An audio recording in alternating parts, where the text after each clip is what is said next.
وہاں ایسے بے تحاشا اخراجات کا کیا فائدہ؟ اتنا خرچ تو شاید برٹش آرمی نے بھی جنگی مشقوں پر نہیں کیا، جس پر بریگیڈیئر کول نے بالآخر کہہ ہی دیا کہ بھائی ہم دراصل اس سارے ٹنٹنے کو ہی ختم کر دینا چاہتے ہیں۔ رادھیکا نے حیرانگی سے پوچھا کیا مطلب ڈیڈی؟ تو بریگیڈیئر کول نے کہا کہ یہ روز روز کی بک بک چک چک سے تو ایک بڑی اور آخری جنگ ہی بہتر ہے، جس پر پردیپ نے بات بڑھاتے ہوئے کہا کہ بالکل ٹھیک ہے سر، آپ بالکل ٹھیک کہہ رہے ہیں، واقعی میں سوچتا ہوں کہ آخر 71 میں اتنا اہم موقع کیوں دیا، دونوں ملکوں میں سے ایک پر قبضہ کر لینا چاہیے تھا، جس پر بریگیڈیئر کول نے پردیپ کی بات کاٹ دی، کہا کہ مائی بوائے 71 میں ہم نے کچھ نہیں کیا، بس حادثاتی طور پر سب کچھ ہو گیا، وہ تو اندرا جی تھی جنہوں نے اپنے پتے ہوشیاری سے کھیلے اور ہمیں فتح نصیب ہوئی۔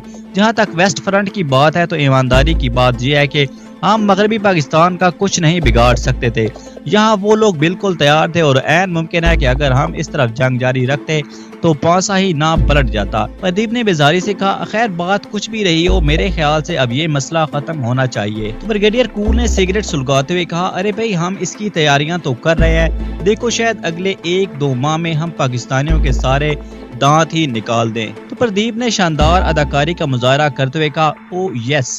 آخر تھوڑی ہی دیر بعد بریگیڈیئر کول اس سے کھل کر بات کرنے لگا۔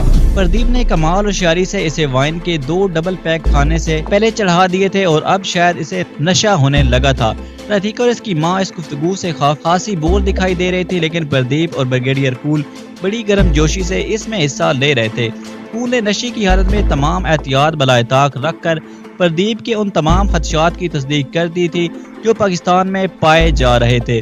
مختلف بھارتی اخبارات میں شائع ہونے والی خبروں کے حوالے دے دے کر پردیپ نے اس کے منہ سے بہت کچھ اگلوا لیا تھا۔ مسز کول تو اپنے بیڈ روم میں چلی گئی تھی، جبکہ رادھیکا کے لیے یہاں بیٹھنا اب مشکل ہو رہا تھا، جس پر رادھیکا نے جلے کٹے لہجے میں کہا اوکے ڈیڈ آپ دونوں اپنی بحث جاری رکھیں، میری درخواست پر آج رات مسٹر پردیپ ہمارے مہمان رہیں گے، اگر صبح تک اس گفتگو کا کوئی نتیجہ نکل آئے تو مجھے ضرور بتا دیں، اور پھر پیر پٹکتی اپنے بیڈ روم کی طرف چلی گئی۔ ادھر آ جاؤ میرے کمرے میں بیٹھ کر گپ شپ کرتے ہیں، بریگیڈیئر کول نے ایجنٹ پردیپ کو عجیب سی نظروں سے دیکھتے ہوئے کہا، جس پر پردیپ نے بھی اب مزید وقت ضائع کرنا مناسب نہیں جانا تھا۔ پردیپ نے کہا اوہ کیوں نہیں سر، میں آپ کے لیے کافی نہ بنا لاؤں؟ بریگیڈیئر کول بھائی مہمان سے کام کروانا اچھا تو نہیں لگتا، لیکن جیسے تمہاری خوشی، یہ کہہ کر بریگیڈیئر کول اپنے کمرے کی طرف چل دیا۔ پردیپ نے باورچی خانے کا رخ کیا اور 5-6 منٹ بعد وہ کافی کے 2 مگ تیار کر کے لے آیا تھا۔ اس نے بریگیڈیئر کول کے لیے اس کی مرضی کے مطابق بلیک کافی تیار کی تھی، البتہ اس کی مرضی کے خلاف اس کافی میں اپنی جیب سے نکال کر 2 چھوٹی چھوٹی گولیاں ضرور ڈال دی تھی جو اب کافی کا حصہ بن چکی تھی۔ بریگیڈیئر کول اپنے کپڑے تبدیل کر کے آرام دہ کرسی پر بیٹھا سگار پی رہا تھا۔ پردیپ نے بریگیڈیئر کول کے سامنے کافی کا مگ رکھ دیا۔ بریگیڈیئر کول نے مگ اٹھا کر اپنے ہونٹوں سے لگایا، اسے شاید گرم کافی پینے کی عادت تھی۔ آخرکار پردیپ نے اس کی انا کے غبارے میں ہوا بھرنی شروع کی کہ سر آپ کا ذوق مطالعہ تو زبردست ہے سر، میں نہیں سمجھتا کہ ہماری آرمی میں آپ جیسے انٹلیکچوئل بھی ہوں گے۔ جس پر بریگیڈیئر کول نے ایک کونے میں دھرے میز پر رکھے اپنے بریف کیس کی طرف اشارہ کرتے ہوئے کہا مائی بھائی ابھی تم نے دیکھا ہی کیا ہے، آدھے پاکستان کو فتح کرنے کی پلاننگ تو اس بریف کیس میں موجود ہے۔ پردیپ نے سے بلایا oh my God you are genius. Brigadier Kaul نے کافی کا مگ 5-6 لمبے لمبے گھونٹ بھر کر ختم کر دیا تھا اور بمشکل ابھی اسے میز پر رکھا ہی تھا کہ جب اس کے 14 طبق روشن ہونے لگے۔ اس نے بڑھاتے ہوئے کہا یہ تم نے کیا کیا؟ شاید بہت سریح الاثر بے ہوشی کی دوا پردیپ نے استعمال کی تھی۔ پردیپ نے آہستگی سے کہا ایزی سر، اطمینان سے، اور بریگیڈیئر کول کو زمین بوس ہونے سے پہلے ہی اپنے مضبوط بازوؤں میں تھام کر اس کے بیڈ پر لٹا دیا۔ اب وہ بلی کی طرح اپنے پنجوں پر چلتا رادھیکا کے کمرے کی طرف جا رہا تھا۔ رادھیکا کے کمرے کا دروازہ لاک نہیں تھا۔ بے آواز دروازہ کھول کر وہ اندر داخل ہوا تو رادھیکا نے کروٹ بدل کر اس کی طرف دیکھا۔ اس سے پہلے کہ وہ اٹھ کر خود پردیپ کا استقبال کرے، پردیپ کے ہاتھ میں موجود چھوٹی سی شیشی سے خوشبو کا فوارہ نکلا اور رادھیکا کے نتھروں میں جا گھسا۔ خوشبو کیا تھی؟ جادو تھا۔ رادھیکا نے اس کا کچھ اور ہی مطلب لیا، لیکن اسے سمجھنے یا اپنے جذبات کا اظہار کرنے کے لیے چند لمحے ہی میسر آئے تھے جب وہ بستر پر ہی ڈھیر ہو گئی۔ پردیپ مسکراتا ہوا پنجوں کے بل باہر آ گیا۔ اب وہ ملحقہ بیڈ روم میں داخل ہو رہا تھا جس کے ادھ کھلے دروازے سے مسز کول کے خراٹے سنائی دے رہے تھے۔ شاید وہ گہری نیند سو رہی تھی۔ خوشبو کے سپرے نے اس کی نیند مزید گہری کر دی۔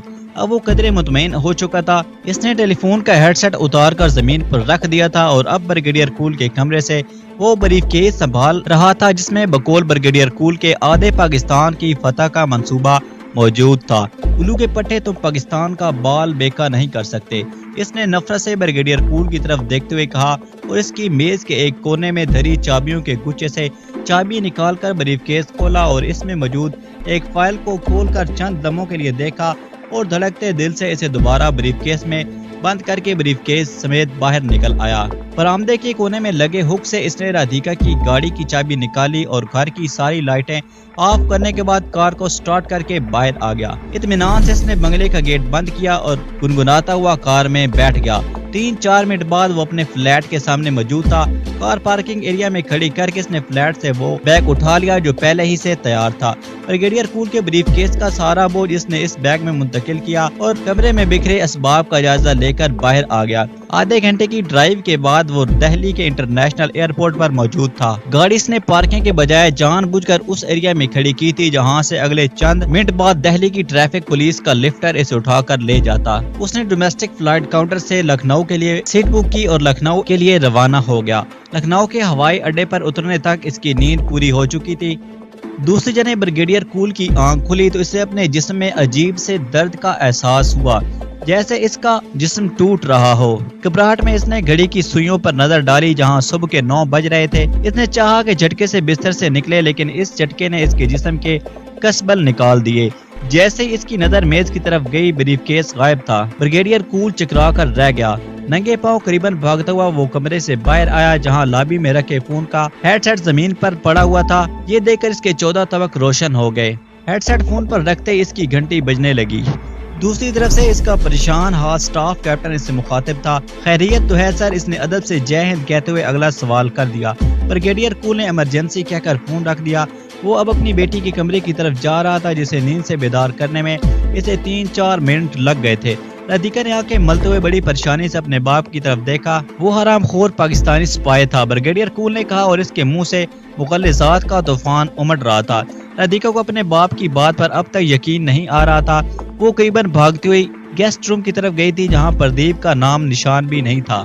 اسی اسنا میں اس کی ماں بھی آنکھیں ملتی باہر نکل آئی۔ اب تینوں مل کر پردیپ کو گالیاں دے رہے تھے۔ اس دوران بریگیڈیئر کول کا سٹاف آفیسر ایمرجنسی اسکواڈ کے ساتھ وہاں پہنچ چکا تھا۔ ان لوگوں نے چند سیکنڈ میں ہی بریگیڈیئر کول کا سارا بنگلہ پردیپ کی تلاش کے لیے چھان کر رکھ دیا۔ تھوڑی دیر بعد بریگیڈیئر کول نے اپنے بریگیڈ کے انٹیلیجنس یونٹ کو بھی گھر طلب کر لیا تھا۔ ان سب کے لیے یہ اطلاع کسی سانحے سے کم نہیں تھی کیونکہ بریگیڈیئر کول نے بڑی محنت سے پاکستان کے شمالی علاقہ جات پر قبضے کے لیے جو پلان تیار کیا تھا وہ راتوں رات غائب ہو چکا تھا۔ جب انٹیلیجنس والے پردیپ کے فلیٹ پر پہنچے تو وہاں تالا لگا تھا۔ تالا توڑ کر اندر داخل ہونے پر انہیں سوائے کرائے کے سامان یا پھر چائے بنانے کے برتنوں کے اور کچھ نہیں ملا تھا۔ یہاں پر اس نے اپنے سائز کی کوئی قمیض یا پتلون بھی باقی نہیں چھوڑی تھی۔ تھوڑی دیر بعد وہاں راہ کے کاؤنٹر سیل کے آفیسر پہنچ گئے۔ صبح سے رات دیر گئے تک انہوں نے بریگیڈیئر کول، اس کی پتنی اور سپوتری سے الگ الگ انٹرویو میں سینکڑوں سوالات کیے تھے۔ رادھیکا کو تو ان کے تکلیف دہ سوالات نے بخلا کر رکھ دیا تھا اور جھنجھلاہٹ میں وہ 3-4 مرتبہ رو دی تھی۔ رادھیکا کی کار ایئرپورٹ کے پولیس اسٹیشن سے مل گئی تھی۔ راہ کے ماہرین نے کار اور بریگیڈیئر کول کے گھر سے ملنے والے تمام نشانات محفوظ کر لیے تھے۔ اگلے روز جب ان کے ماسٹر کمپیوٹر نے بتایا کہ پردیپ کھنہ اس سے پہلے گورجیت سنگھ والے کیس میں بھی پرمود مہاجن کے نام سے واردات کر چکا ہے تو ان کا ماتھا ٹھنکا، جس پر جوائنٹ ڈائریکٹر راؤ نے اپنے ماتحتوں سے پھاڑ کھانے والے لہجے میں کہا، اسے ڈھونڈو، جیسے بھی ممکن ہو اسے تلاش کرو۔ جس پر کمرے میں موجود تمام راہ کے ایجنٹ دل ملائے ہوئے باہر آ کر سوچنے لگے کہ اس چھلاوے کو کہاں ڈھونڈیں گے۔ پاکستان میں ڈی جی انٹیلیجنس کے سامنے کرنل ریحان صاحب اس فائل سمیت موجود تھے جو پردیپ کھنہ کی طرف سے موصول ہوئی تھی۔ ویلڈن، میں خود اس لڑکے سے ملنا چاہوں گا۔ ڈی جی نے فائل کے مندرجات دیکھنے کے بعد تحسین امیز نظروں سے کرنل صاحب کی طرف دیکھا، اس پر کرنل صاحب نے شکریہ ادا کیا۔ ڈی جی ISI نے تشویش ظاہر کی کہ اسے نکالو، میں اس نوجوان کو ضائع ہوتے نہیں دیکھ سکوں گا۔ اب راہ والے سب کچھ چھوڑ کر وحشیوں کی طرح اسے کھوج رہے ہوں گے۔ ڈو اٹ کہہ کر ڈی جی ISI نے اپنے PA کو مخاطب کیا اور تھوڑی دیر بعد وہ جنرل ہیڈ کوارٹر میں موجود تھے۔ GHQ کے اعلیٰ فوجی قیادت کے ہر ذمہ دار نے فائل دیکھنے کے بعد بے ساختہ پردیپ کھنہ کے لیے داد و تحسین کے ڈونگرے برسائے کیونکہ بھارت کا آپریشن ٹرائیڈنٹ اور براس ٹیکس ان کے سامنے دھرا تھا۔ اس منصوبے کے مطابق بھارت کی 15ویں کور نے سکردو اور گلگت پر حملہ کرنا تھا اور اس بھارتیوں کے جنگی جنون نے شاید انہیں پاگل کر دیا تھا، جس پر GHQ نے پاکستان ایئر فورس کو الرٹ کر دیا اور Pakistan air force intelligence unit ایک ایک پل کی رپورٹ پہنچا رہے تھے، جو پردیپ کھنہ کی بریگیڈیئر کول کے گھر سے چرائی دستاویز کی تصدیق کر رہی تھی۔ اس کا مطلب یہ تھا کہ بھارتی جرنیلوں نے اپنی ضد پوری کرنے کا مصمم ارادہ کر لیا تھا۔ بھارتیوں کو حملے کی بہت جلدی تھی اور وہ اس بات سے آگاہ ہونے کے بعد کہ حملے کا پلان پاکستان پہنچ چکا ہے، وہ اپنی تمام صلاحیتیں صرف کر رہے تھے۔ اس موقع پر ضروری تھا کہ ان کے لیے رکاوٹیں پیدا کی جائیں تاکہ اس ڈویژن کے محاذ پر پہنچنے سے پہلے پاکستانی فوج کو مقابلے کے لیے محاذ پر پہنچا دیا جائے، اور یہ کارنامہ بھی انجام پا گیا۔ لیا میں آنے والے تازہ دم 12,000 فوجیوں کے لیے جو فاضل خوراک آنے والی تھی، راستے کے پلوں پر رکاوٹیں ہونے کے سبب اس کی سپلائی رک گئی۔ بھارتیوں کے لیے یہ خبر بڑی پریشان کن تھی کہ اس علاقے میں مقامی سطح پر پاکستانی ایجنسیوں نے اس کے لیے ٹرانسپورٹ کے مسائل کھڑے کر دیے ہیں۔ ان مسائل کی وجہ سے ان کے حملے کی تاریخ لیٹ ہو گئی۔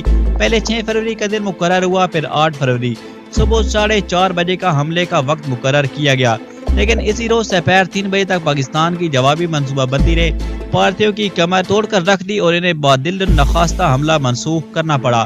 اس حملے کو منسوخ کروانے میں اہم کردار پاکستانی جوابی منصوبہ بندی کے ماہرین نے ادا کیا، جنہوں نے دشمن کی چال کو سمجھتے ہوئے پاکستانی جرنیلوں نے آرمی ایویشن کا بہترین استعمال کیا اور 4 دنوں میں 730 جہازوں کی قریباً 300 پروازوں کے ذریعے سکردو میں 3 بریگیڈ فوج اتار دی۔ تو دوسری طرف پاکستان کے commander in chief general Zia الحق نے ایمرجنسی طور پر بھارت کا دورہ کیا اور بھارتی وزیر اعظم کو بائی فیس مل کر یہ جملے ادا کیے جو تاریخ کا حصہ بن گئے ہیں کہ اگر میرے پاکستان میں اترنے سے پہلے تم نے اپنی فوجیں بارڈر سے نہ ہٹائیں تو میں جا کر اپنی فوج کو فائر کا حکم دوں گا، اور تمہیں یاد رکھنا چاہیے کہ ہم نے ایٹم بم بھی بنا لیا ہے۔ ناظرین، بھارتی وزیر اعظم راجیو گاندھی کے ایڈوائزر مسٹر برہمانند لکھتے ہیں کہ جنرل ضیاء الحق نے بھارت پاکستان کرکٹ میچ کے دوران بھارت کا دورہ کیا اور راجیو گاندھی سے ملنے کی خواہش کا اظہار کیا۔ وہ لکھتے ہیں کہ ضیاء الحق بہت مضبوط اعصاب کے مالک تھے۔ راجیو گاندھی ان سے ملنا نہیں چاہتے تھے، لیکن سفارتی پروٹوکول کی وجہ سے راجیو گاندھی کو جنرل ضیاء الحق سے ملنا پڑا۔ لہذا ڈپارچر سے پہلے جنرل ضیاء الحق نے مسٹر راجیو گاندھی سے کہا کہ